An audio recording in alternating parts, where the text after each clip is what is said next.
నమస్కారం. నేను జ్వలిత. ఈరోజు నేను చదువుతున్న కవిత ప్రముఖ కవి కె శివారెడ్డి గారి ఉత్సవం.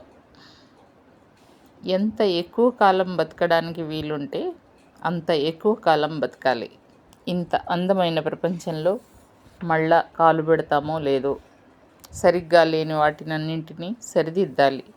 మనుషుల్ని బాగు చేయాలి, సుందర మూర్తులను చేయాలి.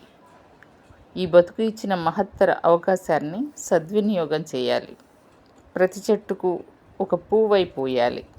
రాత్రి పగలు పాటలు రాయాలి, పాడాలి. గొంతెత్తి ఉచ్చైస్వరంలో అందమైన మనిషిని గూర్చి పాటలు రాసి పాడాలి.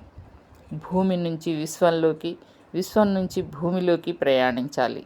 ఈ సువిశాల రోదస్లో అద్భుతంగా ఈత వేయాలి. ఈ బతుకు మీద నాకు ఎనలేని మక్కువ, ప్రేమ. ఈ మనిషి అంతర్యం నిండా ప్రేమే.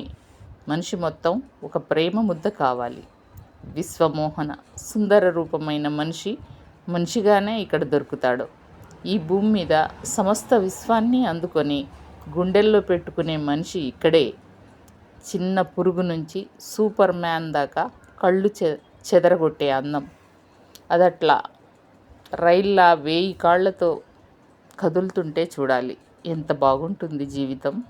మళ్ళీ వస్తానో రానో ఈ భూమి మీదకి. ఉన్నన్నాళ్ళు ఈ భూమిని గోళీకాయలా ఆడుకోవాలి. మనం అందంగా ఉండడానికి, ఆనందంగా ఎదగడానికి ఈ భూమే. దీన్ని భుజం మీద పెట్టుకొని ఊరేగుతాను.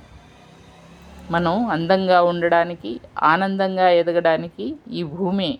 దీన్ని భుజం మీద పెట్టుకొని ఊరేగుతాను. ధన్యవాదాలు.